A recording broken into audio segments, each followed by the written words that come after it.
கோடை மழையினால டெங்கு காய்ச்சல் பரவும் அப்படின்னு சொல்லியிருக்காங்க சார். ஸோ அண்டை மாநிலமான நமக்கும் அதுக்கான வாய்ப்பு இருக்கா சார்? அதுலேருந்து எப்படி சார் மீண்டு வருது?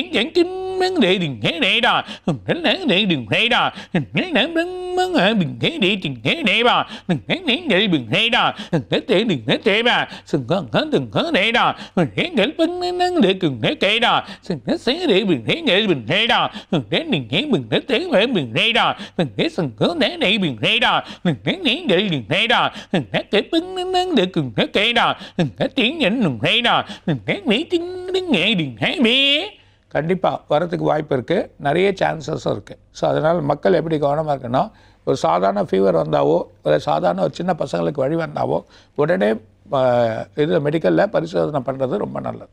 ஸோ அதை பரிசோதனை பண்ணி டாக்டர்கிட்ட போய்ட்டு ட்ரீட்மெண்ட் நம்ம சாதாரண மாத்திரை போட்டுலாம் போயிடலாம் அப்படின்ற எண்ணங்கள் வேணாம். பரிசோதனை பண்ணி அதுக்கான ட்ரீட்மெண்ட் எடுக்க சொல்ல உடனே அது குணமாகும். அதுக்கான வழிகள் கண்டிப்பாக கிடைக்கும். அதனால் சின்ன சின்ன இடத்துல சில ஏரியாவில் இல்லைன்னா கேரளாவுக்கு ஒட்டி இருக்கக்கூடிய தமிழ்நாடு இந்த மூணாறு பகுதி இல்லைன்னா அது நிறைய நம்ம ஆளுங்க அங்கே போகிறது மூணாறு பகுதி இதெல்லாம் கொஞ்சம் ட்ராவல் பண்ணுறதை கொஞ்சம் குறைச்சிக்கோங்க. புரியுதாங்க? அங்கே போயிட்டு வர சொல்ல காய்ச்சல் வரக்கூடிய நிலைமை ஏற்படுறதுக்கு வாய்ப்புகள் உண்டு. அதனால் கொஞ்சம் அந்த பக்கம் போகிறது வயநாடு போகிறது இதெல்லாம் அங்கே போய் ரெஸ்ட் எடுக்கணும்னு போங்க வேணாம்னு சொல்ல கேர்ஃபுல்லாக இருந்தால் ஓகே. அப்படி இல்லைன்னா நீங்கள் போகிறத கொஞ்சம் தவிர்த்துக்கிறது நல்லது. அப்படி இருந்தால் அந்த மாதிரி வழிகள் பண்ணிக்கிட்டா இவங்க காப்பாற்ற, இல்லைன்னா அவங்க மூலிமா தொற்று நமக்கு மக்கள்கிட்ட பரவதுக்கான வாய்ப்புகள் அதிகமாக இருக்குது. அந்த நிலைமை ஏற்படும்.